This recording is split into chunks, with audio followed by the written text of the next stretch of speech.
Hello, everybody. Ryker Richard here, the Raptors Digest. It's a chilly night in Ontario, but an even colder night for the Raptors. Losing again to the Boston Celtics, 117-108, snapping their winning streak, losing again to Kyrie Irving after the Boston Celtics were on a mini slump. But before we get into that, start with comment of the day. Hey? Tonight's comment of the day goes to... You know what? I'm not even going to try it again. I'm just going to put it up on the screen. Like if the Raps are making the finals. 18 likes. Big issue of contention. And the reason that this is being selected for the comment of the day is because this is one of the possible, perhaps likely matchups that we'll end up seeing in either the conference semifinals or the conference finals, and that's the Raptors versus the Celtics. Now, if you follow up on NBA reporting articles or just the popular media, usually, and this is a rivalry now that's budding, but usually everyone except for perhaps Raptors fans gives the edge to the Boston Celtics, no matter what the record is. Even if the Toronto Raptors get first seed, even if the Toronto Raptors have one of the best players in the entire league, even if the Raptors are on a winning streak and the Boston Celtics are on a losing streak, they still believe that the Boston Celtics would overcome the Raptors in a 7-game series. Now, unfortunately, and this is the segue in tonight's game, the Boston Celtics do make a case that they could be the superior team in a full matchup against the Toronto Raptors in a 7-game series. Right? They've now won the season series. Last game that the Boston Celtics won, Kyrie had to drop 43 points. Tonight, not as many points, but made up for it in 18 assists. Right? So if we look at the first maybe point of this game, we're talking best player versus best player. Kawhi Leonard versus Kyrie Irving. And tonight, although Kawhi had 33 points on almost 53% shooting from the field, it wasn't enough. And the reason was, down the stretch, and despite the record, despite what the box score is, despite what the statistics are, if you just watch the final moments in the fourth quarter, Kyrie Irving won that game for the Boston Celtics, and Kawhi Leonard let it slip. And this is not a criticism of Kawhi Leonard. I mean, last game, Kawhi Leonard single-handedly kept the team alive in fourth quarter. He was the only person to score in the first overtime. And he was the reason that, besides Serge Ibaka's big shot, that they won it in double overtime. And they're asking a lot from this guy. They're asking him to play 36 minutes. They're asking him to score. They're asking him to defend. And he did another fantastic job. But tonight, this is the first time that we'll perhaps criticize Kawhi Leonard's game. His actual performance is that it seemed like he forced up a couple shots.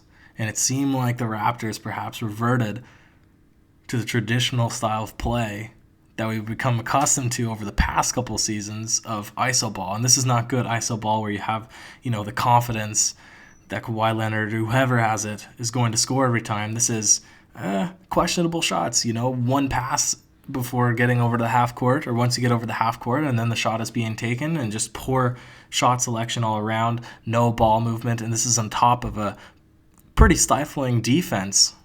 All credit due to the Boston Celtics all night, really challenging every shot and switching on players. They have a small team that allows them to switch and stay mobile. This is a really good matchup, but at the end of the day, you take the best player on the Raptors, the best player on the Boston Celtics, and it was the Celtics' best player that overcame, that really stepped up to the plate and took the onus on himself and won that game. So kudos to Kyrie Irving.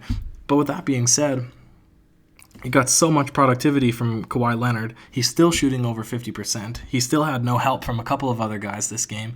It was still a rough game for the Raptors in terms of three-point shooting. It was still a rough game to close it out. They still came back. So there's a lot of positives to take away.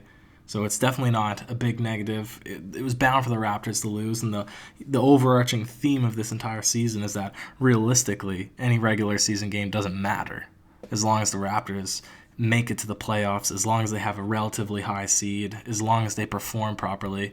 This is one of those games that, you wish they would close out, and you wish they would prove all of the doubters wrong and all of the people that are choosing the Celtics to win in a 7-game series.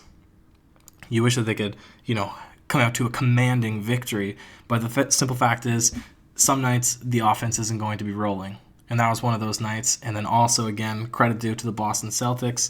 They played some fantastic defense, and they really came away with the game at the end with a couple of really clutch shots from both Jason Tatum and Kyrie Irving, and that amazing facilitation to Al Horford for the alley-oop at the end of the game. But we will talk about a couple of negatives, one of them being Pascal Siakam, and we've just become accustomed to this guy being an absolute surge in the league. Not Serge Ibaka, but just a surge of performance and spectacular energy and the ability to basically score at will in transition, and we're beginning to see him develop his own shot. He's kind of got that spin move down pat. Tonight wasn't his night. He wasn't looking for a shot. He wasn't really getting set up. 7 assists, so he was facilitating the ball well. But realistically, we've been saying now on this podcast over the past couple of games, the past couple of weeks perhaps, and I'm sure that anybody that's been following up on the Raptors, following up with us, would probably agree that Pascal Siakam is not only a top player on the team, but probably the second or third option, one of the better players perhaps in the Eastern Conference. So six points only is not sufficient. Even if he's shooting 50%, he needs to get more shots. He needs to create more shots. The defense needs to flow a bit better. It needs to be stronger so they can create those transition opportunities. I don't want to really spoil anything here, but Fred VanVleet makes his return, and DeLon Wright are both out there getting run. 0 production on offense from either of our backup point guards. Accompanied with Kyle Lowry still seeming to struggle, I guess, from the field in terms of getting a shot. He's still getting his assist numbers up. He's still getting his rebounds. He's still working hard on defense. But eventually, and of course he's coming back from injury, he played a lot of minutes in the last game, and he has these chronic back issues. So there needs to be, I guess, a bit of measure in terms of allowing him to have off games, allowing him to have that adjustment period. But if he's shooting 30% per night, if he's only barely scraping over double-digit points, another only 10-point performance, and we have no performance from Pascal Siakam, who's the number 2 player, right? Kyle Lowry needs to, eventually, he's going to need to get back in that rhythm, because if he continues, and I have no doubt that he will, right? But I'm just saying this is one of the contributing factors that, and this was a close game. This was only an 9-point game, right? But if there's just a little bit more contribution from the star players on the team, the all-stars, then perhaps the game could have been a little bit differently, right? And then I do talk about, swing back into more of a positive matter, Serge Ibaka, right? He seems to sometimes live outside of that three-point line. And we give him a lot of criticism. We chastise that a lot, that he likes to live out there and settle for shots, and he doesn't like to bang bodies. Perhaps he's getting a bit old. He's tired legs out there. But tonight he took it down. Al Horford is a terrific defender, perhaps an underrated defender. He's an all-star. He's an all-around player. Al Horford is fantastic, and his role is really well defined in the Boston Celtics. And Serge Ibaka was taking it to him. Every possession he was looking to post up. He was looking to get a position underneath the basket. He wasn't messing around with too many shimmy fades. He did a couple when he did one in particular when he got an offensive rebound. He kind of faded away when he could have just went up straight away, maybe take one size-up dribble, finish it. But for the most part, even in clutch situations down at the end of the game, fourth quarter, he had that confidence to, take one strong dribble into the chest of Al Horford and finish with a little baby hook over top. So 22 points tonight, 10 rebounds. He really played fantastic. I think he still had his shots. He still had his three-point shots, 0 for 3, but that's fine because he wasn't living outside the three-point line. He was doing what he was comfortable with. So without any further ado, I guess, we'll swing it into the segments. And why you do them like that? Play of the day goes to, I think I have 2 things here tonight. One would be Kawhi Leonard himself, the man. It's late fourth quarter. Don't remember what the score is, but he splits 2 defenders, draws the foul, the old DeMar DeRozan or James Harden pull through where he stretches his arms out, draws the contact, and then somehow finishes an off-balance, seemingly like one leg leaner away from the basket, maybe 17 feet out, hits the bank shot, and won. There was a little stretch where the Raptors took the lead momentarily.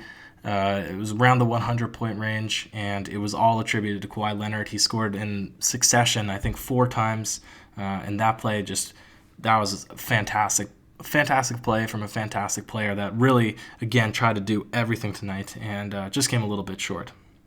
And the other Kawhi you do him like that play of the day, it's got to go to Kyrie Irving. We don't often give it to the player on an opposing team, but he really put the nail in the coffin. He late game, he showed that it was ice in his veins, and he hits a deep three, takes that commanding 5 to 7 point lead, whatever it was.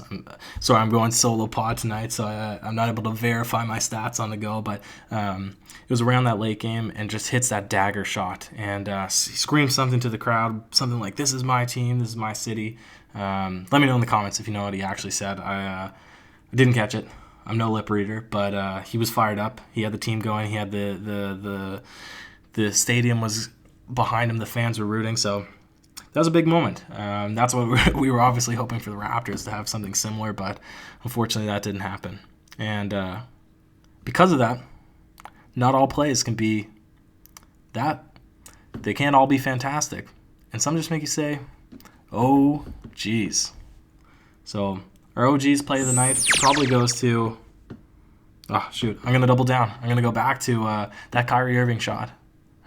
I gave him the quiet doom like that. I'm also giving him the OGs because as a subjective Raptors fan, that hurts. That hurts to see. I really wanted to see the Raptors go into Boston on the away team and just steal this victory and just really have another heroic battle to the finish and just come out victorious. Unfortunately, it wasn't like that, and Kyrie Irving again got the best of the Toronto Raptors. More of a team effort all around for the Celtics tonight, but the Raptors were so close, and I thought this could be another miracle comeback or sort of like a miracle way to win the game, and it just wasn't the case. So that's the OG's play of the game, and there's only one. There's only one and only infamous DeMarre Carroll Gold Star Award for worst performance of the night. And if you guessed it, if you were thinking what I'm thinking, kudos to you. Let me know about that. But it goes to the reserve. It goes to the bench in general. Except for perhaps Norman Powell, Greg Monroe. They both played well. But specifically, we're talking about the two backup point guards. Now, we're used to maybe one having a bad game. If DeLon Wright has an off night, we still get that reliancy on Fred VanVleet. He's steady Freddy, for gosh sakes. Right? He always comes and performs, but he's coming off an injury, and he's not able to really do anything tonight. 0 points, 2 rebounds, 2 assists. And DeLon Wright in 12 minutes. 0 points, 0 assists, 0 rebounds. He does virtually nothing that arrives on the stat box, on the stat sheet. And, basketball is about more than stats. It's about the little intangible things. But these are the court generals. So if they're not getting points, you expect them to at least facilitate the ball and get assists. You expect them to at least be down low if nothing's working out, trying to bump and grind and get those little maybe offensive rebounds, those little tips, those little putbacks, whatever it is. But to have no points, no productivity on the offensive end from either backup point guard, you can see why the Toronto Raptors has the news, and if you haven't seen our video, go back and watch it, why they're shopping for a playmaker, why they need a guy that can take some of the burden off of Kyle Lowry. And now we have a situation such as tonight, and I'm being very cynical here, right? Of course I think that they're all going to be able to bounce back, but now we have a situation like tonight where not a single point guard on the team is performing at the level that you would expect them to. That's not to say they're playing bad, at the level that you would expect.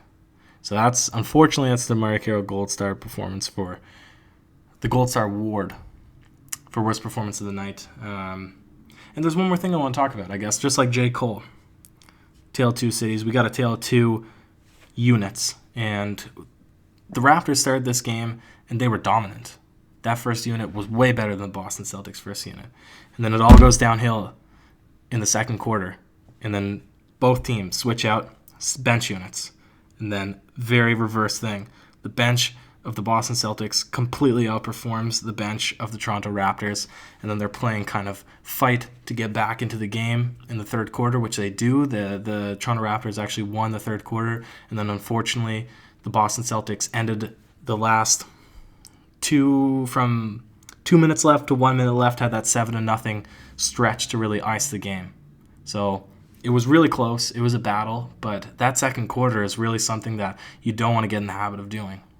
because that's going to lose games consistently. And I have commenters that were really aggressive in the last podcast, and duly so, because they were saying, it's a victory, and we always say a W is a W, a win is a win, but you can't be content as a Toronto Raptors fan to accept to blow a 23-point lead. This is horrible. And I agree. But I don't agree with the fact that blowing a 23-point lead is worse than losing a game from the beginning.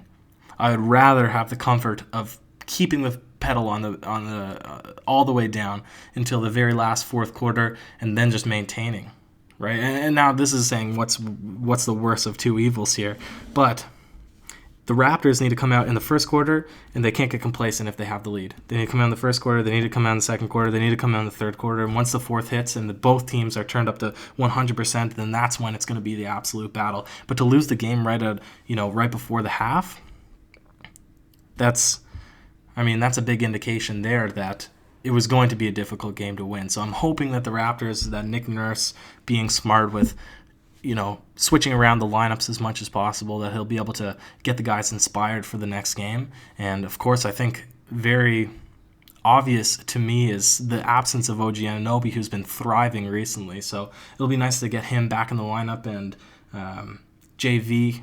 There's a lot of components here, so ultimately this game is nothing to worry about.